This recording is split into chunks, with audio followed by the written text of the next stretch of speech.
Hemşireler 6. bab. Aybulahada Dilraba doktorxonaga yetib qopti. Xabaringiz bormi? Dedi Sumayya telefonni ilibla. Sumayya yana bir maktabda o'qiydigan qizchaq edi. U qizmi namozlari joyida, ahkomlarga rioya qiladigan o'zi o'maqqina qiz edi. Texi birinchilikda o'qiyotdi. Nim bo'lib, tex oldingi kunlar yinimni saq ketgan-ku, qaysi doktorxonaga jiddilashib so'radi Aybulaq. Havo armiya uchun doktorxonasiga. Shu yer maktabiga yaqinroq o'xshaydi. Nim bo'lgan men bilmadim. Boy ahvol so'ray deb yonfonga uchur qilsam shundoq deydi. Yo'qlab borman desam, unda qilmang, o'tnim qolay. Hech qaysinglar kamanglar, bir necha kundan kerak kelasizlar deydi.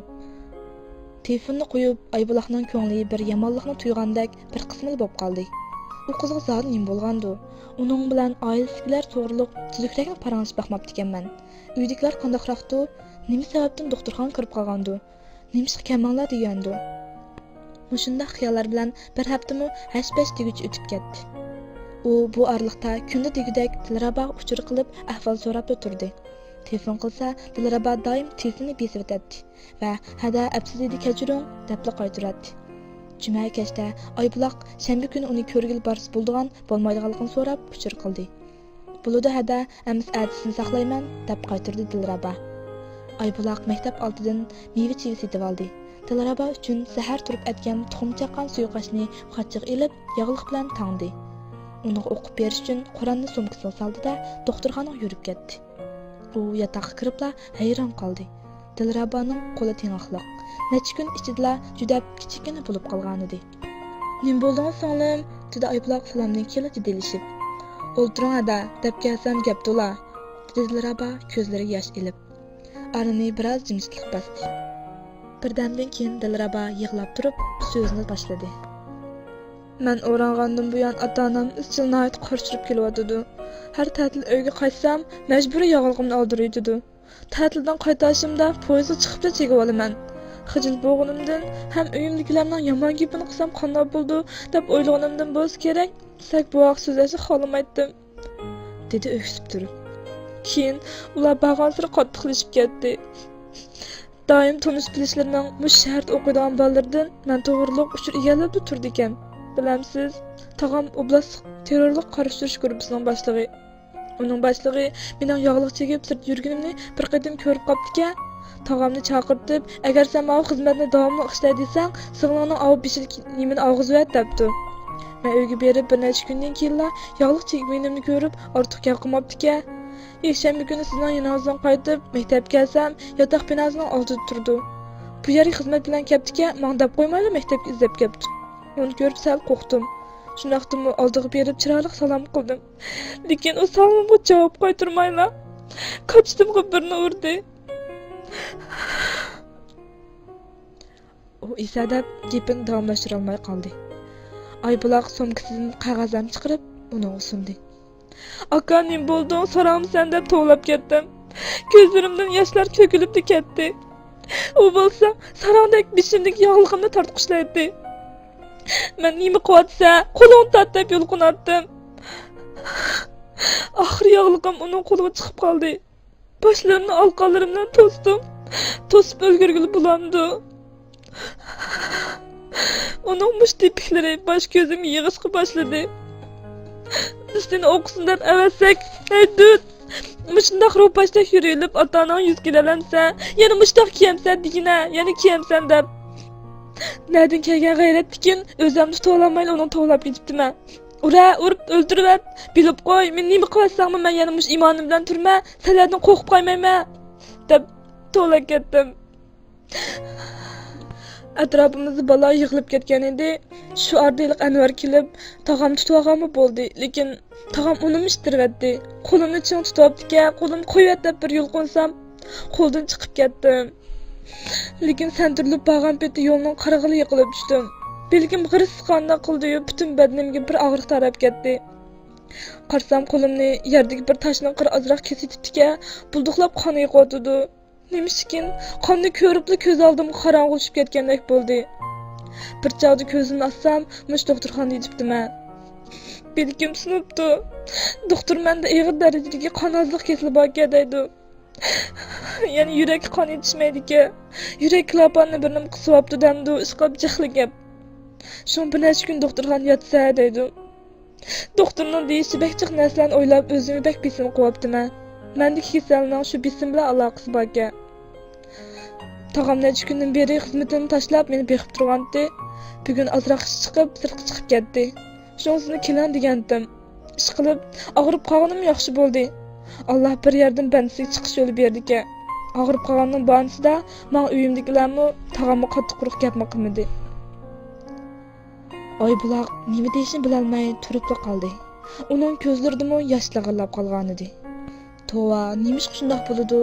Yig'i yondin, balo qarindoshdan degan shu ishganda, bizdek jamiyatdan, yot odamlardan yomonlik ko'rmay turibla, ota-onamizning bisimlariga uchrayapmiz. Biz rostli yomon ish qildikmi? Nimani xato qildik? Faqat Alloh buyurgan bir farzni ado qilaylik dedik-ku. Faqatla namozimiz o'qiylik, avratimizni yo'gaylik dedik-ku. Nimish qo'riq tuqqanlarimiz bizga bundoq muomala qildigandi? U o'ylagan siri bearam bo'ladi. Qalbini bir nima yeb ketayotgandek his qiladi. Albatta, bu savolga ko'p qism o'qirmanlarimiz ota-onamiz siz uchun yaxshi bo'lsin deydi, deyish turganli gap. Ota-onalarimizmi izchil shundaqla javob berib kelyotdi. Lekin rostli shundaqmidi? Acaba ota-ona bo'lg'uchi qizining faqatla bu dunyoda xizmat qilib, chiroyli kiyinishini baxt deb bilib, uning oxiratda nima kun ko'rishini o'ylashmamdi. Acaba qizining uchiq kiyimlarini kiyib, sirtqa mang'inini ko'rganda, qizimning uchiq yerlari qiyomat kuni o'tda kuysa, qanday qiynalib ketar degan o'ylab, bir yerlar puchlanmamgandi. Hada, tog'am kelib qilamkin deb ansirab qo'ydim-a, dedi Dilraba soatga qarab qo'yib. Ajab sizni qo'g'ilgandek ish qildim-a, kechiring. Yo'qay, ishqisi yo'q. Men sizga yana gap deb bermay. Lekin singlim, faqat birli so'zim. Iymoningizni qat'iy cho'ntiring. Sinalmay turib mu'min bo'lolmaysizlar, mu'min bo'lmay turib jannat kirmaysizlar degan hadisni yodingizda ching tuting. Biz sinalmasak, tek o'zimizning iymonidan gumonlansak bo'ladi. Alloh hamon o'zining yaqin bandalarini sinaydi. Mustahkam bo'ling, qat'iy bo'ling. Oybuloq Dilrabaning yenidan shundoq ko'ngilsiz qaytdi. Tova, qiziq ish desa, ota-onalar qo'llaydigan, "Balam, Alloh sana rahmat qilsin, ko'ngling insof bersin, namoz o'qi" deydiganlarning bolalari bir vaqt namozga yaqin kelmaydi. Namoz o'qigan bo'lsang, putqulon chiqaytiman deydiganlarning bolalari mana shundoq. Hamma farzlarni o'rindayman, Allohni haqiqiy rozi qilgudek mu'min bo'laman deydi. Buning sababi nimadi? Sababi zoti nimadi? Yatoqqa qaytib kelgan chog'da peshin namozining vaqti bo'lib qolgan edi.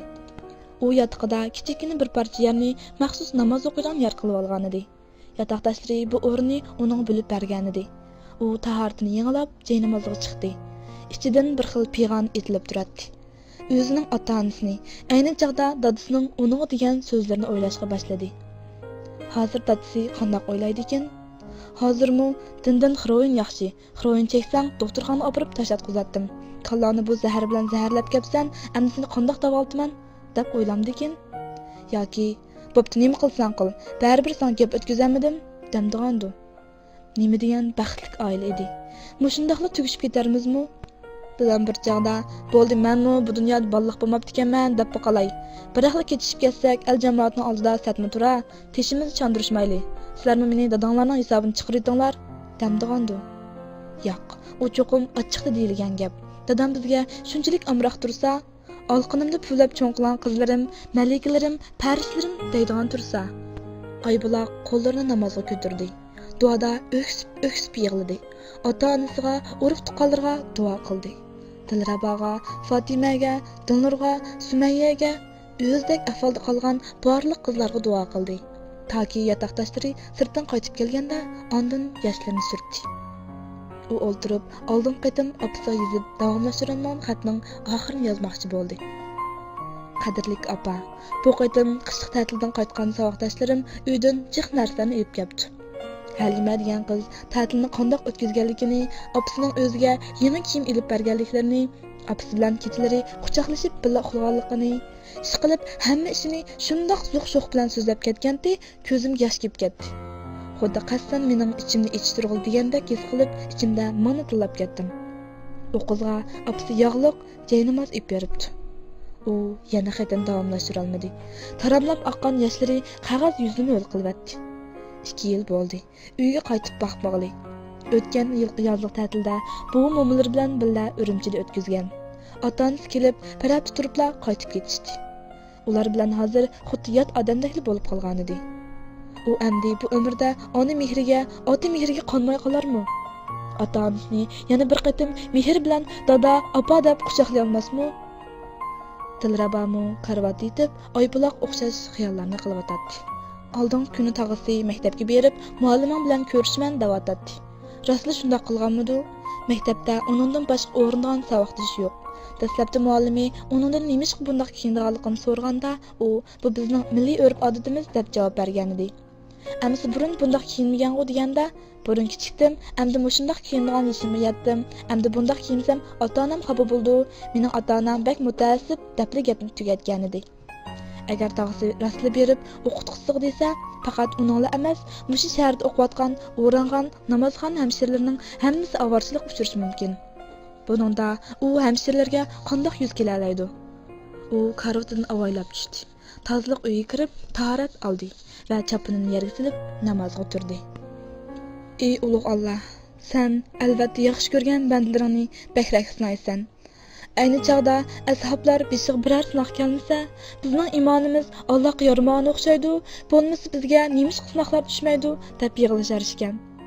Sen bugun sinoqdan iborat bu ne'matingni menga berding. Ey ulug' Alloh, menga sabrni bersang, mush imtihondan to'liq numr bilan o'tishga nasib qilsang ekan deb tilayman ey Rabbim. Ota-onam meni baxtdi. Tishim yo'qida chaynab yegizdi. So'zlayolmaganimda menga til bo'ldi. Menisi bilmaganda menga put bo'ldi. Og'rirsam davolatdi. Ko'zimdan tomchi yosh oqsa, uni liva bilan quritdi. Ularni hidoyat qilgan ey Alloh. Ey ulug' Alloh. Sen farzandning ota-ona uchun qilgan duosini ijobat qilsang-ku. Mana 2 yil bo'lay dedi. Har sajdada ular uchun duo qilib turman ey Alloh. Duoyimni ijobat qilsang. Sen bandangning sana umid bilan sunilgan qo'llarini quruq qaytirmaysan ey Alloh. Tog'amni, hammalarimni hidoyat qilib. Men hech qaysi tuqqunimning do'zax o'tida kuyishni xohlamayman ey Alloh. Tog'amning menga qilganlarini mag'firat qil. Tog'am bilmaydi. U bilmaslikdan qildi. Uni mag'firat qil ey Alloh. Uni mag'firat qil.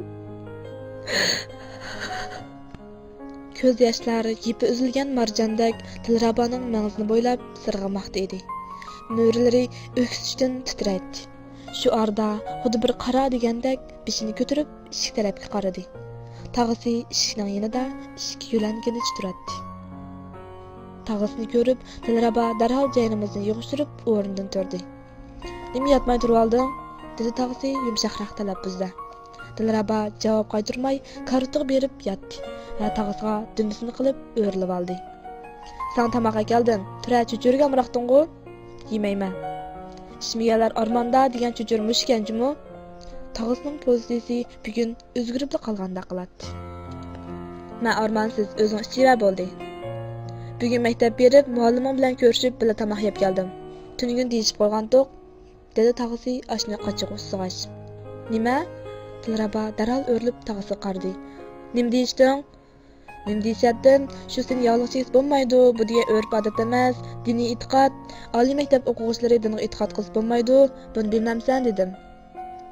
Dilrabaning yuragi jig'ildab ketdi. "Tova, ma'u ishni ko'ring. U endi qanday qiladi? Uning do'stlarimi ovorchilik uchirarmi? U yana maktabda o'qiy olarmi?" Dilraba xiyollarning oxirini chiqarishga jur'at qila olmadi. "Obdan qilsan tag'a, bek yaxshi qilsan. Mening singlimni maktabni haydaytinglar desang bo'lmamdi, mudirni izlamabsan tayinliq." Dilraba o'ziga mushunchalik jur'atning nerdan kelayotganligini bilmaydi. "Qaqshma bo'ldi. O'qituvchining gapini anglag'ing yo'qmi?" "Yo'q. O'qituvching mundaq dedi, qara", dedi tag'isi qo'lidagi tomoqni Dilrabaga sunib etib. "Dilraba darsi yaxshi, axloqim yaxshi. Men bu o'quvchimga bek amroq. Men oliy maktabda o'qiyotgan chig'imda xristian bo'lgan. Uyimdagilar bilib qilib, meni shunchalik to'sqan. Lekin men ular to'sqan sari e'tiqodimda tegim cho'ngib ketgan. Ota-onam butparast edi. Ular mening e'tiqodimni zodli qabul qilmaydi. Shun ular menga bisim qilaverdi. Oxir uydagilar bilan bo'lgan munosabatim yirklashib ketdi. Bu mening o'yinishimga cho'ng ta'sir yetkazdi. Dilrabaning kelishining urf odat emas, balki diniy e'tiqod tufaylidan ekanligini men burunli bilgan. Lekin hozir biz uni bundoq kiyinmaysan desak, uning nisbatan aks ta'sir bo'lishi mumkin. O'g'inishi, hatto uning psixikasiga ta'sir qilishi, uning qalbida bir umr saqaymaydigan yara qoldirilib qo'yishi mumkin. Shunga eng yaxshisi o'zining barbara o'ylanib, talishib qo'yib berganlar tuzuk. Bo'libmi bu e'tiqodga kelganda, hargiz bir kimni zo'rlab yondirg'u bo'lmaydi, deydi. Dilrabo tog'asining gaplarini anglab, tanqitib turibli qoldi. Subhanalloh, subhanalloh, Allohu akbar. La havla va la quvvata illa billah. Insonga tas ish Allohga oson. Allohning qudrati, rahmati nima degan kam. Allohning menga bundoq yordam qilishini men o'ylab bilalamdim. Allah haqiqatan inson o'ylab baxmagan yerdan mo'jiz ko'rsatgan. Allah nima degan ulug'. Uning yoshlari taranglab eqishga boshladi. Allah sizga cheksiz hamdlar bo'lsin. Sizlar qudrat egasi. Mana buni Allah mo'jiz ko'rsamdi davatqalar olsin. Allah duoni ijobat qilamdi davatqalar olsin. Allah bansiya mana shundoq yordam qiladi. Sen shu muallimning ishga yig'iz gapini anglabla ta'sirlab inib kelmagansan, dedi bir chaq Dilrabo yoshlarini surtib. Sen unchalik gaplarga ermaysan asli. Bo'ldi jiq gap qilmay tomog'ini yegina sovibmi ketdi. Ya Allah, qiymig'i mayni nimandoq soldig'andi? Sal so'slar ustiga maylar qaytib chiqayotgan. Allohning qudrati nima degan ulug'a? Tix atdiganlar tog'asining o'qituvchisini izlashidan o'zining emas, boshqa hamshirlarning tez kunga qilishini ansirgan edi. Allohning shundoq osonlar hamma mushkulni u o'ylamagan yerdan hal qilishini u o'ylabma baxmagan edi. Biror narsani kam bo'lsa degin, men ma'g'ucha kam narsani ib beray. Qon to'liqlaydigan dorilarni jiqroq ib beray. Tomoqni vaqti-vaqtida ye. Uydagilar pul avatmayotgandu, menda jiqroq avasin. Tomoqni obday ye. Haras, muallimang seni siyosiy ishlarga chetilib qolmasin, unda qilsa bevosita qonun organlari surishtirdi, maktabga menga ishlab berdi, namozni o'qib, kiyimini kiyib jim yursin deydi juma. Dilrabo gap qilmay, qo'lidagi cho'churni ichib o'ltirdi. Turibli tog'asining bundoq o'zgarib qolganiga bir tarafdan hayron bo'lsa, bir tarafdan qalbida Allohga hamd aytadi. Kech tarafda Dilrabo bu xush xabarni oldirab uchur bilan Oybuloqqa va Faridaga yetkazdi. Lekin Faridadan kelgan uchur uning kunduzdagi xushalligini nalargadir uchirvatdi. Hada, sizning uchuringizni ko'rib haqiqatan xushal bo'ldim. Allah mushkulingizni oson qilsin.